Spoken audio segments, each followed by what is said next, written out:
Hey guys, welcome back to the Base Brief. This week we're talking about Freedom Fest, Andrew Yang, a vote on expanding NATO, and a homophobic pastor's alleged anti-gay hypocrisy. Let's jump in. Brad, I'm so sad I didn't get to see you in person this week, but I expect you had a great time at Freedom Fest. Guys, I didn't get to go to Freedom Fest. I got back from Key West midweek last week, had like 2 days here in Atlanta, was going to do a quick turnaround, and I woke up with a 104-degree fever Thursday morning when I was supposed to be leaving for the airport around 4 a.m. And I almost went. I was this close to getting on that plane, which is crazy, absurd. But I just don't ever get sick. And so I think in my mind, I was like, I'll be over this in an hour. It'll be fine. Like, I can do it. And as I started getting ready, I was like, I have a 104-degree fever. Like, I think it's dangerous probably to get on a 4-hour plane ride. So I didn't go. Yeah, well, we missed you, but I think you made the right call there. I mean, you just run around like a squirrel. You go all to these places, and eventually you're going to catch something, or you're going to drop. You had COVID, right? I had COVID, and by like midday Thursday, like while I would have still been on that plane, I was in sheer pain. Like my whole body felt like I got hit by a truck. Oh. I was doing terribly, and I was like, I cannot believe I almost got on a plane in this condition. It would have been bad. So I hate I missed it, but I definitely made the right call. Yeah, so we missed you, but it was a great conference. So many people came up to me and asked me, where's Hannah? Why isn't Hannah here? And I said, oh, she got sick at the last minute. But also, honestly, probably 20 people approached me and said they listened to the podcast and they love the podcast. Aww. So if you're listening, thank you guys. We really appreciate it. I took photos with a couple folks. Everyone missed you, but also a lot of people recognized me from Kennedy and also knew you from Kennedy. So it was cool hanging out with her a little bit. I was on a couple events with her and saw her backstage. And, you know, the thing about Kennedy, for folks that don't watch Fox Business, she's the Fox Business host of the primetime show Hannah and I go on pretty regularly. She has the most boisterous personality. Like, she is so extra over the top entertaining on air, but she's literally the same off camera. It's not a persona. It's not a character, not even a little bit. She's 100% authentic. That's just who she is. So she's a great time to hang around. Saw a bunch of other cool people. My friend Robbie Suave. Honestly, a ton of people. Like, too many to even keep track of them all. Sarah Higdon. Corey DeAngelis. Yeah, a bunch of people. Eliza Blue, who had a great speech about human trafficking. We saw tons of people, and it was a good time. I had a couple events. I had my event that you were supposed to be on with Glenn Greenwald. That was really cool. I'll probably, guys, of the panels I did, I'll probably get the audio and upload them as bonus podcasts so you can listen if you want. That'd be great. But it won't be as fun because Hannah was supposed to be on one of them and she wasn't there. Well, and I was going to fangirl my face off over Glenn Greenwald because I'm such a super fan of him and the work he did to help bring Edward Snowden's revelations forward. So I was really bummed to miss that panel. Bummed to not hang out with Kennedy. She is a riot in person. But I am going up to New York City actually tomorrow to film some stuff with her and with Jimmy Fallon in New York. So I'll be doing some Fox News stuff this week. So I'll get to make up for it in that way. But it is funny. Anytime I'm speaking anywhere, even on things that you're not billed to be at, right? People are like, where's Brad? Like, they think we're just always together. They're like almost offended that you're not there. Like, they feel gypped when we come solo. And I'm like, we live in like different states, right? Like, we aren't always together, but it is really cute. Every time I'm out now, people are like, where's Brad? What's Brad doing? So it's nice that people see us as a package deal. And from what I saw, you did really great on your panels. I saw some clips on Instagram. I had nothing else to do because I was sick and really moved. I was just like watching all the Freedom Fest stuff go down on Instagram and Twitter. And then Tasha Cohen, who I love, she was like sending me outfit updates every day of what she was wearing so I could live vicariously through her. So I still felt like I was there. I still felt the love. And actually, you know what? That just makes me even more excited for the Young Americans for Liberty conference we're doing next month, because hopefully it'll be a lot of the same folks and we'll get to catch up then. But while I had to miss Freedom Fest and you had a great time at Freedom Fest, there was other controversy, I guess, swirling around about the event. And I saw this online. The Southern Poverty Law Center, which for those who don't know, It's an old organization. It's often billed itself as like a human rights organization. And I'm not as familiar with their historic work as I would be, say, the ACLU's. And I think that's because one reason, which is that the Southern Poverty Law Center fell off the grid a while back, like long before I got into politics. They really have kind of trended not only just very far left, but like towards almost being a hate group themselves, right? Like they Like are a not partisan witch hunt smear factory, unfortunately. Yes. Like they're not seen credibly. They don't really do any work. I've never seen them at a state legislature. I'm not joking. I've done lots of human rights legislation and policy work. I know the groups on the left that are at least doing the work. I've never seen them. I've never met anybody doing the work with them. Like, where are you? So I really don't know what the point of them is, but they regularly do just smear people and basically make lists of people who are quote. Well, apparently the point of them is to go after people like Andrew Yang, who is pretty progressive, ran for the 2020 Democratic presidential nominee, for like daring to inhale the same air as right-wing people. So Freedom Fest, for folks that don't know, it's a really diverse group. You've got libertarians from the Libertarian Party, liberty conservatives, MAGA Republicans, classical conservatives, and yeah, a few fringe figures here and there like you have at any convention. And you also have some liberals and progressives like Andrew Yang. He came to speak to the convention about his project, the Forward Party, which I don't know a whole lot about, but I think it seeks to cross the ideological and partisan divide to focus on some like common sense solutions, he says, like term limits to our political system. And he came to outreach to the right and speak at this conference, which seems to me like a good thing, something that should be applauded. But to the Southern Poverty Law Center, they decided to smear him, putting out a hate watch article report. The former Democratic presidential candidate Andrew Yang will speak at the 2022 Freedom Fest, which will feature far-right libertarians with ties to white nationalists and anti-Semites. And this whole thing, it's like got this image graphic that's all dystopian, scary looking. It makes it sound like Andrew Yang, who is not white and is not even like conservative really in most ways, is somehow this far-right extremist or something. And it goes on, you know, we can talk about the details of the article or whatever, but I just thought it was such a bad faith smear job, really. And it's like, this is what you're spending your time doing?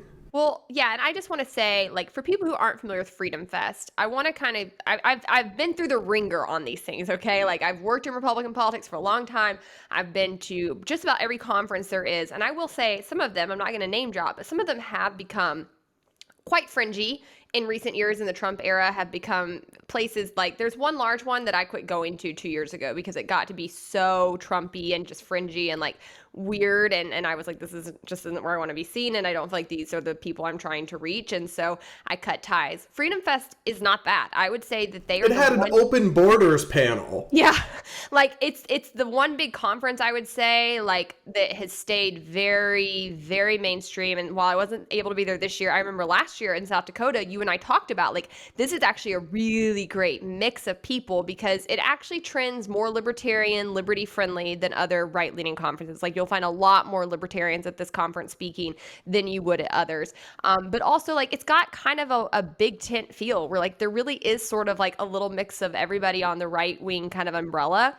And it's something that I think has stayed pretty far away from the like overtly MAGA kind of dialogue that you find throughout a lot of the GOP. It's not that. And so for them to smear Freedom Fest in general and the vast diversity that you find there and to try to lump everybody there, because that's what the piece did. Like it attacked Andrew Yang, but it tried to attack him by like associating with the people at Freedom Fest, which was just outrageous to me because I think it's a very prestigious conference. Not even the people at Freedom Fest. What they do in the article was Freedom Fest has hundreds of speakers, like 200 plus. They cherry picked like 3 who have libertarian podcasters who have in the past at other events associated or spoken with other people who weren't at Freedom Fest who have objectionable views in the views of the SPLC. And in some cases, I think kind of objectively distasteful views. We can talk about that. But it wasn't even he's appearing alongside these extremists, or there was a little bit of that, but it was actually like multiple degrees of guilt by association. Andrew Yang is speaking at a conference where there are a few other speakers out of hundreds that he's not even speaking alongside who have in other settings associated with third parties who aren't even there who have said bad things. That's the logic they used to smear Andrew Yang and smear some of these podcasters. I mean, because just having associated with somebody once or twice in a different context doesn't mean you're the same as them or you adopt all their views, but it especially doesn't mean that somebody who just appears at the same conference as you is therefore associated with everyone you've ever associated with and the worst things they've ever said. It's just bat crazy logic, and I think it's just bad faith partisan smear job, honestly. I saw something on Twitter call it 6 degrees of Kevin Bacon kind of smearing. And I was like, that's exactly what it is. And if you're going to use that kind of logic, like who could appear at any convention or any conference? Because anywhere I go, there's going to be people who are appearing there who I don't agree with or who've appeared with other people I don't agree with. And like, that is why it was so ridiculous. You know, I think when you want to talk about like associations of people, I think that it could be more fair to say, you know, somebody associated with this person or platformed them or brought them on their show, and that's a problem, or this is somebody who's a white supremacist, and like to say something about that interaction. But what they did is take it a step back and say, because none of those actual white supremacists or alt-right people were actually appearing at Freedom Fest, right? Nick Fuentes was banned from Freedom Fest because he is a white supremacist and extremist and calls for violence and is a trash human being. I try not to bash people as people, but this dude, look him up, genuinely terrible. No, don't look him up. He's a trash can. But like, but as a whole, like that's exactly right. Like Freedom Fest didn't feature, there was nobody they could even point to as saying this person's appearing at Freedom Fest and Andrew Yang is appearing next to them. They had to go like degrees out. And it's like, I mean, good grief. Like how hard were you digging to find something to criticize Andrew Yang for appearing at this event? And it was just really ridiculous because again, Freedom Fest not only had diversity of thought, but it was actually a really diverse conference. Like they had Jewish people speaking, they had Black people speaking, they had people who were immigrants speaking. I mean, it spans the gap. Like this is not some kind of like fringy white nationalist conference. And that's basically how they tried to paint it. So they look like a joke. This is why no one takes them seriously whatsoever. But I actually think this brought up something. You and I were having a conversation that I want to bring onto the podcast because I think it's important, and this is actually something I care very, very deeply about, which is that, you know, when we get into these like bad figures, people who are literally white supremacists, who are, you know, alt-right white nationalists. We don't throw that around lightly. No, and I don't throw it around that. I mean, like, verifiably, this is what these people think. This is what they stand for. I think there's a debate in the liberty movement that's sort of raging right now where people say, you know, you need free speech and you need to be able to have outreach and conversations with people you disagree with. And I do agree with that. But the way I would approach that is to do it privately, because I'm a big believer that you can change these people, right? I think most of the people who get caught up in these very hateful ideologies are sad people. I think hurt people want to hurt people. I think most of them have a lot of trauma in their backgrounds. They're people who feel very pushed around by life, and they're clinging to hate to make them feel better. And I've done a lot of research around this. I've actually really thought about it very deeply, because I think that if you want to see people exit those ideologies, if you want to see them have a change of heart, you have to do outreach. You can't just cancel them. That just entrenches them in that hateful ideology and pushes them further into the fringes. You have to be able to do outreach. And we've seen some really beautiful examples of people doing that. And I just want to point people to the work of a man named Daryl Davis, who's a Black man. And he has throughout his life consistently made it a goal to reach out to people who were literally in the Ku Klux Klan. Like, not just like, you know, maybe they have racist views. These are overt racist. And he sits down with them and he works to form relationships with them. And there's this really beautiful piece in Desert News kind of describing his work. And he basically keeps like a closet with like their robes, basically, that they've turned them in, of over 60 people that he has helped change out of this ideology. And like one of them was even like from a very prominent family who would, I think the Dukes family maybe, that had actually like been a leader in the Klan, and was able to like change these people's hearts and minds because he did that kind of basic human outreach and dialogue. But I think there's a difference in doing that versus platforming people and inviting them onto your show or appearing with them publicly, because I think that sort of action gives credibility to their work, gives them the attention that they're seeking oftentimes. And I think there's a difference in sitting down and talking to people who are caught up in these ideologies versus people like Nick Fuentes, who are grifters, who are making money off of violence and hate, and who literally will probably never change because this is their money and this is where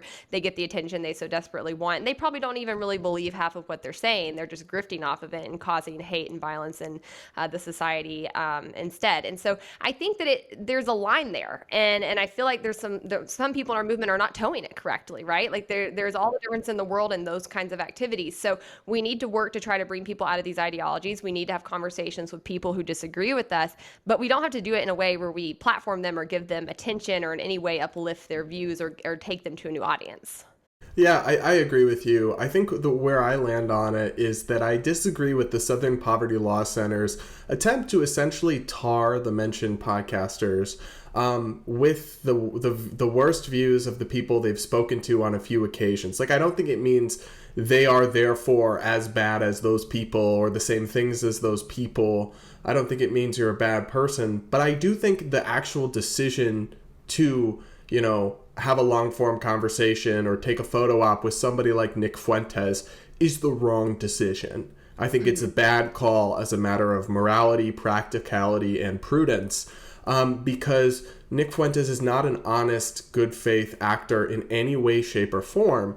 I mean, this is a guy who just peddles grotesque smears and lies, panders for attention, foments violence, and he's clearly just sold out, right? He's not reachable. An everyday person caught up, like I would talk to one of his audience members, but I would not talk to him because I'm not going to legitimize a crazy person who's a bad faith actor and prop them up and promote them. And I want to make it very clear that that is not what libertarianism, in the way that I subscribe to it, is in any way, shape, or form. In fact, I think it's very contra to the ideal. So I disagree with these folks' decisions that they've made in the past to talk to some of these people. And it's not about free speech, right? No one's calling for them to be locked up or I'm not calling for them to have their free speech violated. I'm saying I will never associate with them, and I don't think other people should either. But I don't think that means that they're terrible people because they associated with somebody once. I just disagree with that decision. So I think the whole SPLC thing is a smear. It is kind of guilt by association, but then it's even more ridiculous applied to someone like Andrew Yang. It's already pretty ridiculous in its premise, and they're not a good faith actor, but it's really ridiculous applied by like multiple guilt by association, which is what they tried to do to Andrew Yang. And I'm just sick of it. We need to encourage dialogue, not with literally anyone, but going into the lion's den like he did and talked about democracy in a crowd where a lot of the people think the elections are stolen and rigged. We need to encourage more of that. My friend Isaac Saul over at Tangle News, he went to Freedom Fest, and he's kind of, I would say, centrist. Like, he's a pretty straight down the middle kind of journalist type, but he's definitely not a conservative or a libertarian. And he went to Freedom Fest to debate whether the election was stolen or not, and he believes it isn't, and he's done extensive coverage fact-checking these claims, and he debated a right-wing radio host who thinks the election was stolen, again, and robbed from Trump, in front of this audience that mostly booed him.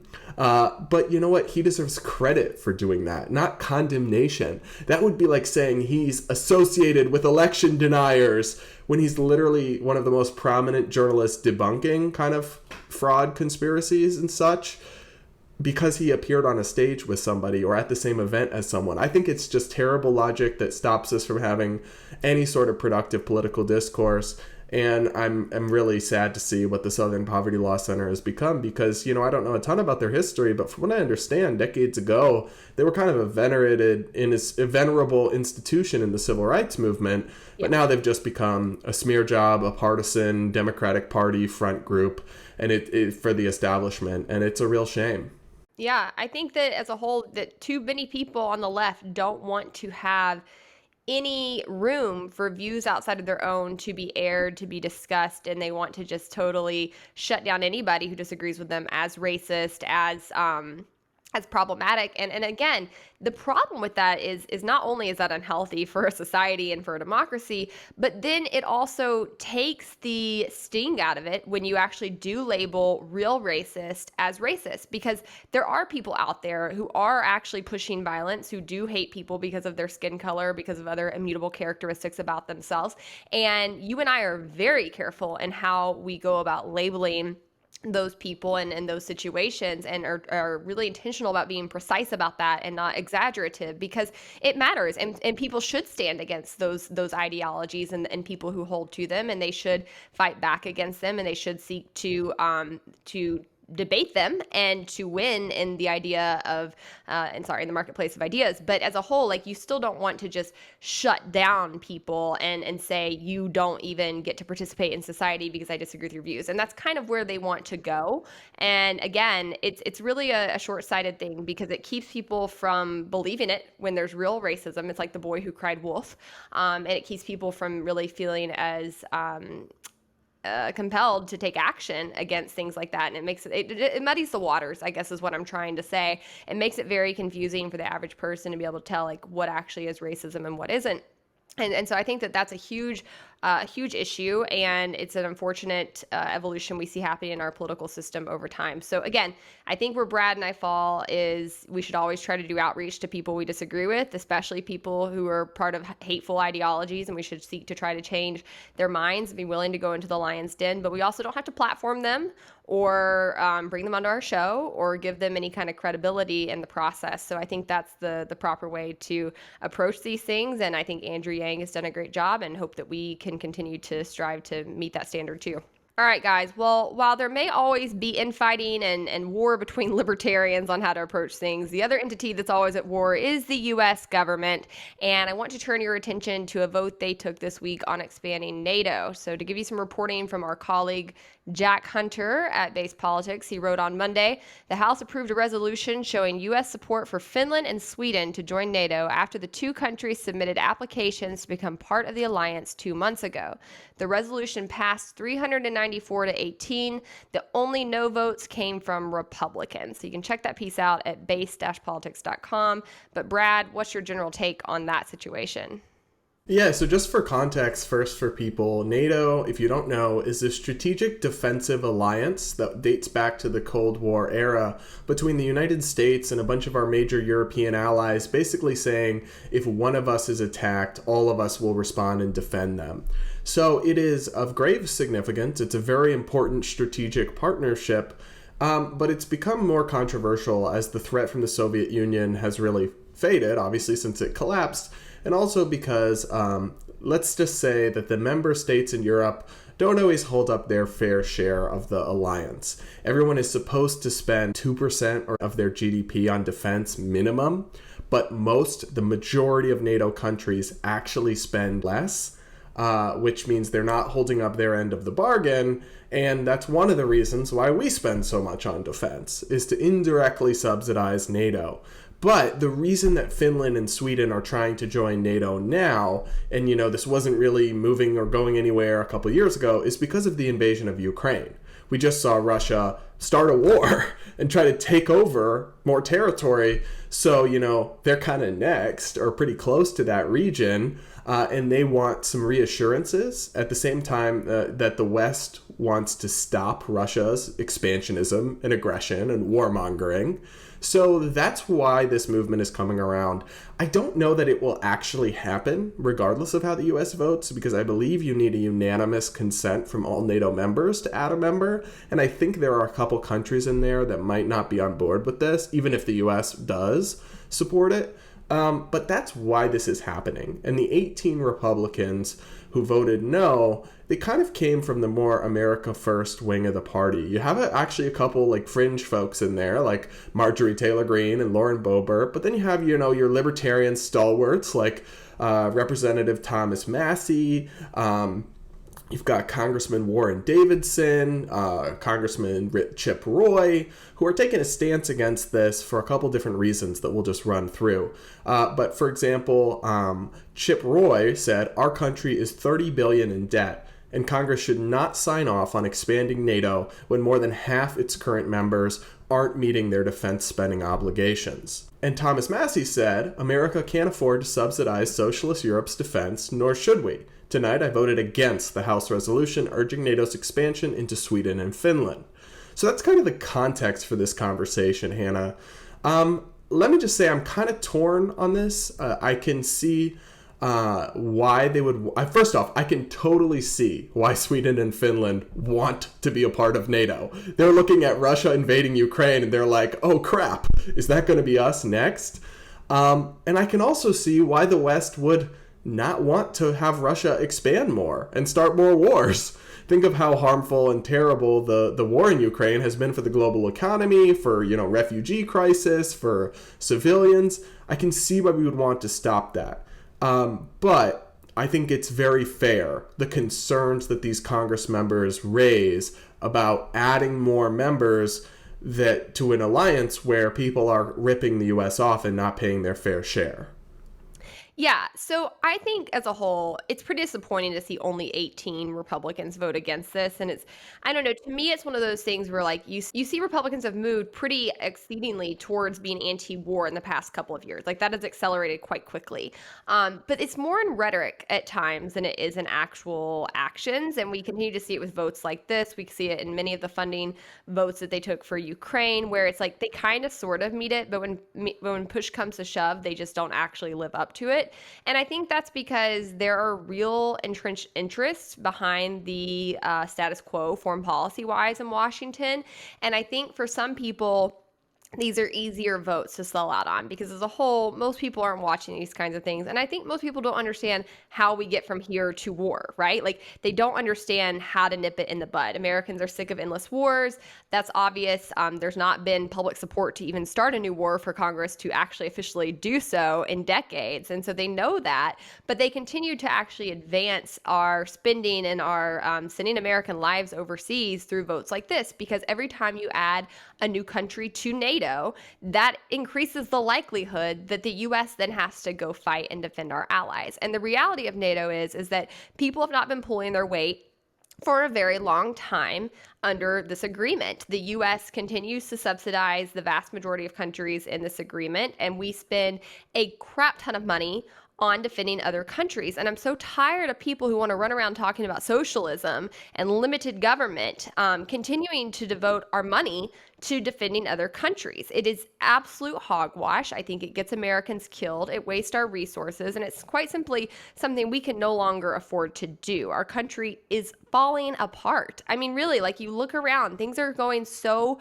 badly in this country. Our infrastructure, terrible. Our airlines are crumbling. I mean, the delays even. You can't get baby food. All these things that are going on in this country, and yet we're going to continue to pledge our resources overseas. It's infuriating to me. And while I don't think this will likely get through the Senate, it's a lot easier to get something to pass through the House than it is in the Senate.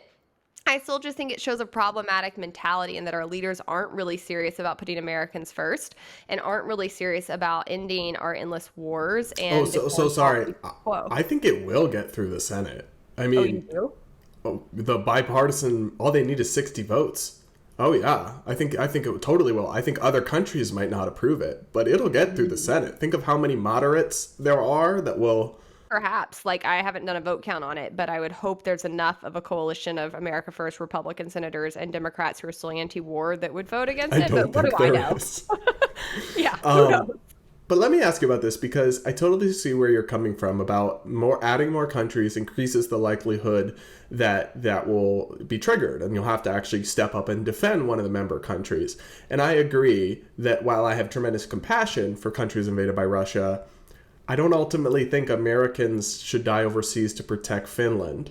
But I think it's a little complicated, because couldn't you also say that adding more members to the alliance makes the alliance as a collective stronger and more dangerous opponent and makes Russia less likely? Because, for example, this war, if Ukraine had been a full member of NATO, would Russia have invaded them and risked going to war with all of NATO? If we added Finland and Sweden, and I'm kind of playing devil's advocate here, I don't really know what I believe on this, and I'm not a foreign policy expert, But if we add Finland and Sweden, doesn't that decrease the chance that Russia will invade them rather than increase the chance of a war? I don't think so, because I don't think Russia minds poking the bear. Like, obviously, even though Ukraine is not a member of NATO, the rest of the West has gotten involved in this conflict, and you're kidding yourselves if you think they haven't. Like, we are devoting tons of resources. We are sending weapons. We are in a proxy war, essentially, with Russia. And so, one, I don't really think that it has that kind of, like, strength to it. I don't think Russia cares. I think Russia's run by a madman who's not really making the best calculations. And so, one, no on that count, but no on another count, which is that what do Sweden and Finland offer to strengthen NATO? They don't have robust militaries. They don't have robust military spending. They're literally just asking us to expand the number of countries we're having to cover and protect. It's not like Sweden and Finland are going to protect us or offer us anything. And so I really just don't see the point in that. It would be different, again, if NATO actually required people to pull their weight to be in it, if it actually meant that we got something in exchange, then it might actually work as it was supposed to. And as it did, I think, initially, right? I think NATO worked initially. But I think it's too broken down. And I think, again, it is largely been dumped on our shoulders to keep this thing afloat. And I'm sick of it. Yeah, look, I think it's an interesting debate. It's not going anywhere anytime soon. I think that's about all we have to say about it, but we'll keep an eye on how that plays out in the Senate and, with other countries to see if Finland and Sweden ultimately do join NATO or not. Whatever happens, we're wishing these countries all the best and hoping that they do not get invaded by Vladimir Putin. Stay safe. Don't get invaded. That reminds me of that podcast you've probably never listened to, My Favorite Murder, where like they cover a cold case every week. At the end, they're like, stay hot and don't get murdered. I love that. It's high-key funny. All right, on to our next topic, which is kind of a doozy. Yeah. So, guys, I don't know if you've heard of Jesse Lee Peterson. I have to say I was fortunate enough to not have heard of him until this past week. But he is an anti-gay, very fringe pundit that has been accused of having sexual relationships with multiple men. I mean, when I and tell he's a pastor. You, always, he's a pastor as well. Always. Like, if there is a quintessential type person who's going to be caught in a gay affair, it is a homophobic pastor. Like, every time. I worked for a Black gospel label in my early days of my career, and when I tell you the things I know behind the scenes about some of these people, the things I know. So I'm not surprised in the least to see this come out. For those of you who don't know him, though, he's about as fringe of a right-wing commentator as you can find. He's so extreme, it actually kind of comes off like a parody or like fake, honestly. And he's had a lot to say about gay people in the past. And even I actually noticed, so you and I both go on the Young Turks pretty frequently, which is a very left-leaning progressive show, but we go on Dr. Rashad Ritchie's show, and we really love Dr. Rashad Ritchie. He's fun. We have good debates with him. But I saw him tweet in reference to this and basically re-upped a segment of his where he actually kicked this guy off his show because he was so homophobic in the actual segment that he made him leave, which is what is it about Black Lives Matter that you disagree with fundamentally? Black Lives Matter was founded by a bunch of fat black radical lesbians. Okay. And who all right, hate God. Get this clown off my show. I appreciate you. Yeah. I said, get this clown off my show. I mean, you and I have had some very fierce debates with Dr. Rishi, but we've never gotten kicked off his show. So this guy really crosses the line. I think we want to play you a quick montage of just how homophobic he has been. The spirit of homosexuality is of their father, the devil. It's not them, the person. It's the spirit that made a home in them. And it came from them overreacting to some sort of a situation in life, whether it's from someone messing with them when they were kids, or overreacting to an angry mother, because you become like what you hate. So it's an evil spirit, and they can't overcome it if they don't accept it as a right. They have to see that, yes, they're stuck into it, but it's something wrong with it. And in that, they're able to overcome it. God will remove that spirit away from them. And homosexuality is no different than any other sin. It's a falling away from God by overreacting to a situation. And so it's no different than an alcoholic, a drug addict, women who beat men, men who beat women because they're angry, right? is no different than any other spirit in that fallen state. A thief, a liar, or whatever. So Hannah, how do I get rid of this evil spirit that's possessing me? And do you think I'm no different from an alcoholic or someone who beats their wife? Just got to pray the gay away, Brad. I mean, this is like, oh God, I can't stand it. It really, this kind of thing triggers my religious trauma, and I'm sure it triggers you too as somebody who's actually like the target of this kind of commentary. But man, I mean, I just have to laugh. I can't take it too seriously and let it get to heart. Especially because this guy clearly, as we're going to get into, was allegedly projecting a lot of internal self-hatred. So I kind of pity him, actually. Yeah, I don't know if you mind speaking about this, but I'm curious about that because, like I said, this is a type. Like, we see this happen over and over and over where the most homophobic people end up actually having, like, gay relationships. And I don't understand it. I'm not gay, so I guess I don't really understand, like, what that mentality, where that comes from, how it makes sense. But there's got to be a psychological explanation for it. Well, I think there is. And, it's kind of a woke term, but there's a little bit of truth to it. The concept of internalized homophobia. And so, like, I was never like this, to be clear. But even I think, when I was 18, 19, 20, still pretty uncomfortable and new to accepting myself and my sexuality, I was very self-conscious about, like, not acting effeminate or, not wearing clothes that looked gay or other things that, like, in hindsight, I look back and think, wow, that was pretty kind of internalized ignorance. Like, there's nothing wrong with wearing a tight sweater. There's nothing wrong with moving your hands when you talk. Like, that doesn't hurt anyone. It's just how some people are. And it's not really me. I've never been super effeminate, but a little bit in some ways. And I think as I've gotten more comfortable with myself, I've been able to let that go. I think the most extreme version of that is when you are taught that you are sick and broken and wrong and worthy of hate, that then that hate inside, you can't bundle up hate inside without it spewing outwards. That's why, hurt people. I honestly think that's what it is. It's when you hate yourself and you're just trying to make yourself feel better. It's like you're the schoolyard bully, picking on others to make yourself seem cool. It really is, I think, that.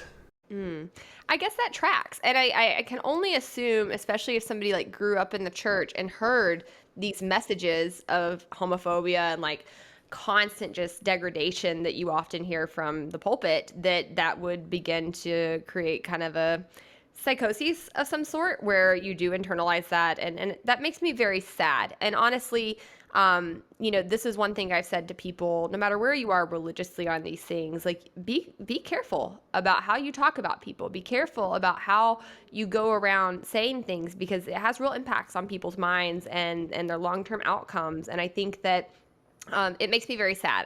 I've seen some of that throughout my life. I grew up doing theater, so I had a lot of gay friends in the Deep South who were closeted, who ended up leaving and coming out later on in life. And like, I would know that they were gay, but like nobody else would know. And they were scared to come out and like actually lived with fear in these communities. And often it was because of religious people that they had that fear and that they were so scared of how they would be treated in society. And so that's something that really does break my heart. And I guess while I can't stand this kind of rhetoric from people, and I certainly have to say, like, when they get discovered, there's a little piece of me that kind of like rejoices in it a little bit. Like a little shot and fraud or whatever it's called. Yeah.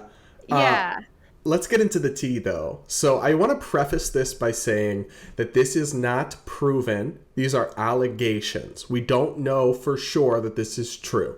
But this is new reporting from the Daily Beast about Jesse Lee Peterson. And according to the Daily Beast, 4 people have come forward with their names on the record to say 2 have said that Jesse Lee Peterson and them had sexual relationships for years, 2 men, and 2 have said that they did not engage, but he propositioned them or made sexual advances towards them. So 4 people on the record. Here's the reporting from the Daily Beast. Several of Peterson's one-time friends allege that the pastor's own personal life is rife with gay sexual relationships. Two of Peterson's former male associates came out in June with on-the-record interviews saying they engaged in sexual activities with him, while other men say he propositioned them. These allegations about the pastor, who in public is staunchly heterosexual, have ripped like an earthquake through the manosphere, which is the toxic kind of alpha male circles that he runs in. And then this guy who was basically the movement that Peterson founded had a house where a bunch of the men lived, and this was the house manager, said that he witnessed, and this is more quotes from the Daily Beast, witnessed Peterson acting physically affectionate towards men in ways that he deemed suspicious, including one bizarre incident, and just prepare yourself for this one, with Peterson and another man. In Santer's telling, the house manager, he walked in on the pair as the unnamed man was wrapped up in a blanket like a burrito, while Peterson hugged him and kissed his forehead. Santer also alleges that Peterson once confronted himself while massaging his own genitals before smiling at him and walking away. Now, these are just allegations. They are not verified or proven, but it's pretty hard to see why 4 people would come out on the record with their names attached and just fabricate something like this, especially because these are people in his right-wing movement. I'm sorry. I have to go back for a minute. This man was running a house for men. Of men. That was a red flag. To, like, live as authentic men and, like, yeah, it's extremely homoerotic stuff. What? I'm sorry. Red flags everywhere. Like, and he calls his sphere the manosphere. Like, this was predictable. I'm sorry. Like, everybody should have seen this coming. And I agree with you. I mean, you can't prove these kinds of things, but why would people come out and say this on the record? Like, I don't think so. Also, you know that he said, and this is a little bit of a tangent, but he said that women orgasming during sex is demonic because they're being like men. A woman is not supposed to be having a climax. What? Any woman that's But having he a gay? climax is becoming a man. That's why a woman has to make herself do it, where a man does it naturally. What? I swear. I mean, TikTok and YouTube have opened up a whole new world for me. Like, I feel like I don't know, maybe it is because I was homeschooled. Like, I feel a little sheltered. Like, I just don't know men like this. And when I see them on YouTube and TikTok, I'm like, is this real? Like, do men I know actually, like, behave and think like this behind the scenes and I have no idea? I don't think so. Well, Peterson, he does have hundreds of thousands of subscribers. He's a total friend. Like I said, he's so extreme that I've always thought he seemed like a parody bot to me. But who are the hundreds of thousands of people that follow him? They probably don't all agree with everything he says, but it's like there's something about this loony dude they're drawn to, and I don't get it. But now it's starting to make sense, is all I'll say. It's starting to make a lot of sense. Starting to track. And I will say, too, I don't know. I've been thinking about this a lot lately because, and maybe we'll do this on another episode, but I've been kind of watching, like, what I would call the fall of Jordan Peterson. And Jordan Peterson's somebody I liked for a long time, and I think he's gone a little cuckoo. But that aside, I've just been thinking about what he's meant to so many men. And I've been thinking about, like, how many men like this guy out there have huge followings of men. And I'm really just kind of marinating on how lost I feel a lot of men are in our society for real role models, for people to teach them how to be men. I think that's something that comes from, like, the fatherlessness epidemic that we have, with so many people not having strong fathers to look up to growing up. But then also just, like, you know, you and I have talked a good bit about kind of like the changing gender norms, and even in dating, like how that's been difficult at times, and how I think a lot of men are lost these days because if you're no longer, you know, prized based off your ability to provide, if women are outpacing you in degrees, if they're outpacing you in income, if they are now, you know, boss girls and strong and independent and don't need you for those things, now what value do you bring to the table in society? And I feel like there's been a lot to support women during my lifetime, and to say, like, you can achieve, you can do this, you can be all things. And I feel like we've left men in the dust to some extent. We haven't provided them with a new role to play in society, and it's leading to this underbelly. I think that's how they end up attracted to personalities like Jesse Lee Peterson, who are openly misogynistic and very much like honestly, it's a woke term, but it has truth, like toxic masculinity, the manosphere, alpha male, this kind of stuff. I think it's because there's not enough role models of healthy masculinity in the modern setting and era. And it's really unfortunate because we don't want people going down this path that is full of ignorance and repression. And it's like Jesse Lee Peterson, he does not come across as a happy, healthy, adjusted person. He comes off as either a complete scam artist who's just doing a persona for money, or somebody who's deeply, deeply troubled. And what the new reporting suggests that it might be the latter. I think that's right. So we'll probably pick this topic back up again in the future because I think it's interesting and I think you and I both have a lot to say about it. But we'll keep it moving for now. Guys, we've got some hilarious fan mail to read to you. I don't know what you want to call it. I guess it's fan mail because the guy clearly took, a long time to write this. So I would never write this lengthy correspondence to anybody I wasn't a fan of. But that being said, it doesn't really read like a fan. So I'll let you read our latest email, Brad. So let's take this piece by piece so we can react to the different parts of it because there's a lot here. It's a lot. So this guy emailed me and Hannah. He said, okay, so here is what I think of your podcast. Hannah, when you said you were a pastor's kid, I almost yelled, called it, even though there was no one in the room. You make these blanket statements all the time, like, that is disgusting, I have no respect, etc. Like, why has no one said this? I Googled some other photos of you, creepy, and have come to this conclusion. You look like a 30-year-old Texan congressman's wife named Tiffany who has at least 5 kids and believes in gender roles in the home. Sir, have you met Hannah? Because she's kind of the opposite of all of that. It's a lot, but I have to say I'm highly amused. One, I'm almost 35, so thank you for thinking I'm 30. Secondarily, I am not married to a congressman, and I do not have 5 kids by absolute choice, because trust me, I could have done that multiple times over. Like, it's kind of funny. I really I don't know. You can criticize and me all you're you so want. not the traditional women belong in the kitchen type at all. I guess he's saying you look like that, but you don't. But I look like a mob boss's wife in New Jersey. I don't look like a Texan at all. That being said, though, I do think it's kind of funny because my perception of this is this guy heard one show, heard I was a pastor's kid, and attributed all kinds of things to me that are just wildly inaccurate about everything I've talked about. Anybody who's listened to me for more than 5 minutes would know that. But okay, he tried it. I don't know. I will say this. There is a substantial amount of men who hate nothing more than a confident, successful woman. And I really get under that kind of man's skin. And so that's my vibe I have from him. He doesn't he goes on to mention my ego, which we'll get to. But it's just kind of interesting to me. You tried it, but it's going to take a lot more than that to knock down this ego, bud. All right. Next paragraph, he goes on for Brad. He goes, Brad, don't think you were going to get away. Oh, God. Uh-oh. Sounds a little kidnappery, but okay. You look like a druggy Spanish soccer player who's slightly famous. I mean, honestly, your eyes look like the cocaine is just waiting to escape as it's filled up your body. And both of y'all are always complaining about America and crap. You guys could just start a country on Brad's jawline. There is plenty of room. And once you finish building your country, you could have a colony on his teeth, I think is what he means. He's saying, I guess I have a really big teeth and a very long jaw. I think I have an amazing jawline. I constantly get complimented on that, actually.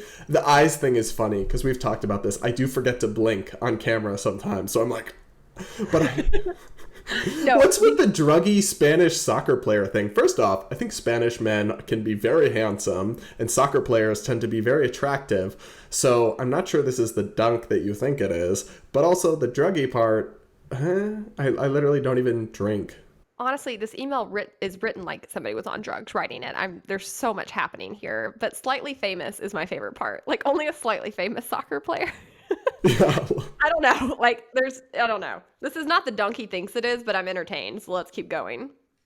He continues, I know you were probably expecting something along the lines of, I really love your content, or amazing exchange of views, but that's boring. Well, actually, sir, I feel like there's a pretty big spectrum between that and whatever the hell this is. Also, anytime I open an email this long, I am not expecting a normal. Normal people cap themselves at 3 paragraphs. Just saying. Yeah. So, Brad, lots of people love soccer players that are on drugs who have massive jawlines and teeth the size of Hannah's ego. So I wouldn't worry if I was you. That's funny. Teeth the size of Hannah's ego. That is funny. That is funny. I don't know. I'm so confused. Like, you're such an attractive man. Like, everyone's always like, Brad's such an attractive guy. And I'm like, I know. And so it's so funny to me when people try like to dunk on your looks. It's like, you have an awesome jawline and really strong, beautiful teeth. Like, okay, you got me. Like, this is like one time somebody tried to insult me. They're like, oh, you're on Fox News. I was like, yeah, you got me. I'm on TV. Like, zinger. Wow. Like, okay. Owned. Totally owned. He also goes on to say, Hannah, I would worry if I were you. We can all smell a pastor's kid a mile away, and when the apocalypse comes, your group will be the first to go. I am vastly confused by that. Like, why? Like, what? They're gonna, when the apocalypse happens, they're gonna form some gangs and go out hunting pastors' kids.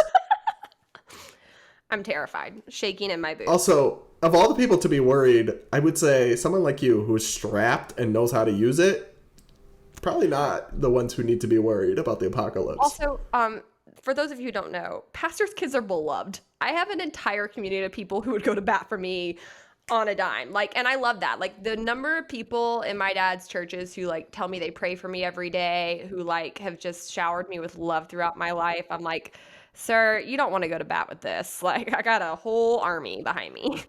But here's the best part. Okay, we saved the best for last. He says, P.S. This is a poem about Brad. A poem. A poem. There once was a soccer player from Spain who really liked snorting cocaine. He was kind of famous, even though of his gayness, but he really liked to complain. His jawline was massive, his views not passive. You wish his eeriness would abstain. Like, the time that this man just devoted to you is fan behavior, as we said before. But I mean, a poem. Wow. Like, wow. Really put some energy into this. You know, I want to say no one's ever written me a poem before, but that would be a lie. We had somebody write us a BASEDPolitics poem, if you remember. We had a haiku. But that was like complimentary. Yeah. This is like creepy, but also I think he might be in love with me. Yeah, it's sending what's the pastor's name? Jesse Lee Peterson vibes. See, I also think it's kind of sending like Stan from Eminem's vibes. You know who that is? The mega fan that like I went crazy and I forget exactly what he did to Eminem, but yeah. He's like writing him, obsessed with him, and then he kills his girlfriend. Yeah, it is sending those vibes, and I will say, like, I don't mind criticism, but these kind of emails do get a little high-key creepy. They give stalker vibes, like, just kind of a little obsessed. But they also give us entertaining content and amuse the masses. Listen, people Twitter loved when I time. posted this on social. They loved this. They got a kick out of it. My phone blew up with people commenting on your Twitter share of this. People were like, this is so funny. Like, because I feel like we do get an unusual hate mail. Like, yeah, it's in a league of its own. So, well, thanks for the email. Thanks for tuning in. Please don't kill us. All right, let's move on to our hot takes. I have one that is brought to you by me traveling last week and this week. And that is that the airline should have been allowed to go bankrupt. I think they should have been allowed to go bankrupt many times over. I am so sick of our crony airline system in this country. It is not capitalist at all, and you can see it from a mile away. These companies do not care about their customers, feel no obligation to provide actual customer service, run their operations like cocaine druggy soccer players who are almost famous. And I'm sick of it. Like, I'm so sick of them getting bailed out and getting taxpayer money and getting all these subsidies from us. Like, I want a truly capitalist airline system. I want competition. I want new options. They are charging astronomical prices. The delays are through the roof. They're losing luggage left and right. The airports, like, nothing's open anymore. Like, you get there and you're like, I just want to have like a mimosa before my flight or something. There's nothing. Even in the biggest airports in the world, like Atlanta, one of the biggest airports in the world, you cannot get a cup of coffee before like 7 a.m. You can't get anything after 8 p.m. They'll shut down pre-check, which people pay for. It is a disaster, and I'm so fed up. Like, the only one I would save is Southwest, and I wouldn't even save them. I wouldn't give them money. I just think they might be able to sustain themselves without handouts. The others are garbage. So my hot take, you just inspired me, is also airline related. It's that Clear is a godsend. So there's this thing you can do, this service you can sign up for, and it is creepy. You have to let them scan your eyeballs. Oh. And so my boyfriend had to talk me into it. But it's kind of like TSA pre-check, but it's only domestic. And they essentially, you can cut the whole security line. And so I got to the Las Vegas airport at 5 something for a 6:15 flight. And for some unknown reason, there was a 200 person line at security. And I get to go right up to Clear, show the government my eyeballs. It might be a private thing, but you know how with airports and airlines, it's all deeply interwebbed with the government. And then cut the whole line. And I will just say, my boyfriend told me, sell your privacy. It doesn't matter that much. It's worth the convenience. And I said, that's what Benjamin Franklin warned us against. And then I caved, and he was right. My boyfriend was right. It's totally worth it. I held out the same way with TSA pre-check for years and years. I was like, why should I pay the government more money to do what it's already failing to do? And I don't want to give them any more of my data. But I did it. I actually did global entry, which comes with pre-check, so you can skip customs too. And totally worth it. I'd sell out every time. Again, TSA pre-check is life. I would do Clear, but in Atlanta is so crazy and so busy that the Clear line is actually as long as the pre-check line. So it doesn't save you any time here, and that's my home airport. But in any other airport where you can get Clear, it's like you're first in line. It's amazing. All right, guys, that's a wrap. If you like this episode, make sure you go give us a 5-star review. Leave us a comment. We'll read it live on air. Also, check out our locals channel. And don't forget to sign up for the Young Americans for Liberty conference coming up in a couple weeks. Brad and I are stoked to be there. Other than that, we'll see you next week, and stay based.